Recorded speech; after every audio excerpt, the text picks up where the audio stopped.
Welcome back to Move Better. I am happy to have you here today. Today, we're going to talk about how to improve your posture and your balance through movement. We'll first dive into what is good posture and what is good balance. I frequently get questioned on, or people frequently comment to me, I know I have bad posture. I know that I slouch a lot. Or if I have them do an exercise, oh, my balance is so bad, it's always been bad. Just because you slouch doesn't mean that you have poor posture. Just because you can't stand on one leg solid without moving doesn't mean that you have poor balance. If you are tripping and falling and you're falling down all the time, you might have some balance issues that need to get worked out. If you've had an old ankle injury, you might need to work on your balance. If you've got tight shoulders in the front and weak in the back, you might need to do some work to improve your posture. Posture in itself and balance are not just static activities or positions. We need when we talk about good posture, we talk about having our joints stacked up one over the other, from your ears to your shoulders to your ribs and your hips and your pelvis down to your feet. They all have to be stacked up like in a nice plumb line is what we look for when you're holding something next to you.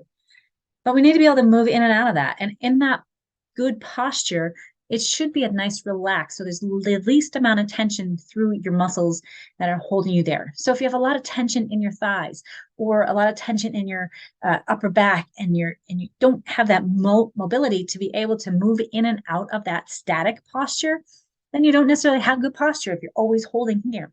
Posture and balance are fluid. You need to be able to move in and out. We have three planes of motion that our body is able to do with most joints through our body. And if one just kind of gets stuck a little bit and doesn't quite move the way that it's meant to move, it creates issues up and down the chain. And it may affect your balance. Now, I think you can improve your balance and your posture throughout your life. I think it's something that we have to work at. Most of us, we sit through the day, our hip flexors get tight, we're on a computer and our shoulders get tight. We need to take some time to move in and out of that through the day. Sitting up tall, rocking on your sit bones, and taking yourself through a bigger slouch. Being able to go through our full available motion will allow us to create better movement and better reaction time so that our balance improves and that our posture can improve as we take it through the full motion. That may have gotten a little confusing. So let's just talk posture first. So when we look at posture, and we look at that stacked position with relaxed tension throughout our body, throughout our muscles, that means can you move forward and back, side to side, up and down, rotating and twisting, and then settle into a more centered position.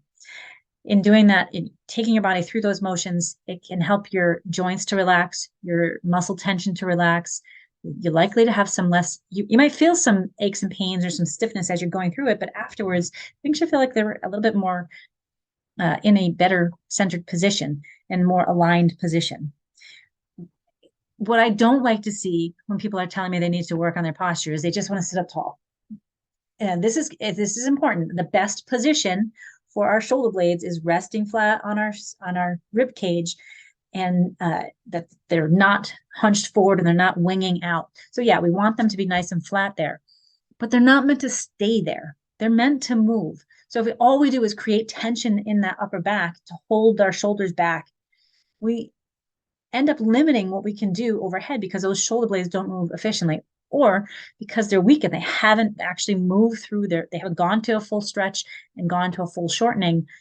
They end up getting weaker. So then they wing out even more and they end up creating shoulder impingement, neck pain, all of the above. If we don't move our pelvis, if we hold everything tight and we hold our ribs in and we tighten our stomach and don't allow our breath to happen, that stops the moving also. So then you have less movement through your back, and it creates more tension in your back and could end up, not always, but you could end up with more pain. So yes, working on your posture is important. take your body through those motions and then allow yourself to rest in the center and see how that changes. For balance, balance is a combination, a good balance. You need proprioception, feedback from the ground, and how our joints send feedback to the brain and the occipital lobe, where the balance and the motor control centers are, to the rest of our body. And then kinesthetic awareness and where our body perceives it to be in space, and how we are recognizing our movement patterns. We have an available range of motion and available sway that happens that with every step that we take. And we need to be able to challenge that to create better balance. So if I'm frequently I'll prescribe somebody an exercise, like a weight shifting exercise, and they may stumble a little bit because it's kind of challenging where they are used to sitting, in their small contained space and not moving outside of that. And then they say, oh, my balance is bad. But no, that's actually good, because you are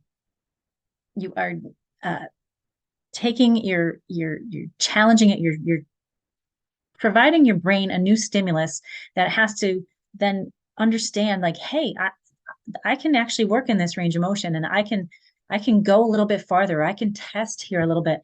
And yeah, it's someplace I haven't been, so it's going to challenge you and maybe throw you off a little, but that's how you're going to continue to grow and learn.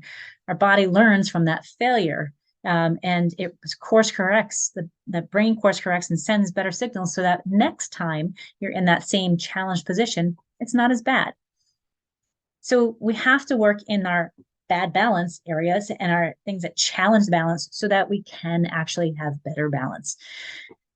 And in doing that, we actually help to improve posture too, because we are taking our bodies through those challenging positions, stretching out the hip flexors or stretching out your hamstrings to allow that balance, your body to balance itself and course correct as it needs to. If you want to learn more about this stuff, I have a course that I am teaching at Rebound this coming Sunday. Today is Sunday, March 5th. So next Sunday, March 12th, it's at Rebound in person. I'm going to be doing a recording. So if you're catching this later and you want the recording of it, let me know, and I will, I'm happy to, you can purchase that for a small price, and I'll send you the recording of that. Or if you want to be there in person and you're hearing this before March 12th, come along and learn how to get centered. We're going to talk about posture and balance and how to improve all of the above, and create better space in your body so that things feel better, so that you can reduce pain and stiffness, and you can feel better as you're walking, and hopefully improve your gait as well. I love talking posture and gait, and I think it's important that we notice, how we work at it. It's always work in progress. As we age, our discs shrink, things just stiffen up and tighten anyways. So we've got to keep working at it. And if we want to avoid being that hunched over and getting that kyphotic posture, we've got to learn how to move our body in and out of that range and allow the muscles and the joints to kind of course correct, so that we can maintain our good balance and our good posture. I feel like that was a little bit of a back and forth circle, but it circles all the time. Like, you have to move in and out and you have to challenge yourself so that you can keep improving. That goes for movement as well as general health and growth as a human being. That's all I got for today. I've got a couple of awesome interviews coming up in the next couple of weeks, so stay tuned for them. One with Dr. Ron Nathanson, who's a chiropractor from New Jersey, who I went to school with and cheered with. We'll talk a little bit about the cheer world, but mostly we're going to talk about movement and some of what he's doing now as far as chiropractor and brain health and aging. And then I have Kevin McGovern, another fellow physical therapist who has a great program. And he is a physical therapist in Acton, Massachusetts. And I can't wait to dive into what his movement expertise is. And he's created a game program, and Perfect Motion Sports is his company. And so we're going to dive into how he assesses and looks at three-dimensional movement, which is my jam. So stay tuned for that one. And then third, I have Jill Lyons, who is promoting health and wellness through her nutrition company and nutrition habits. She's posted some great recipes and I just can't wait to talk to her. She's also a friend of mine from high school, and I'm excited for the things that she's doing. And so I look forward to talking nutrition with Jill.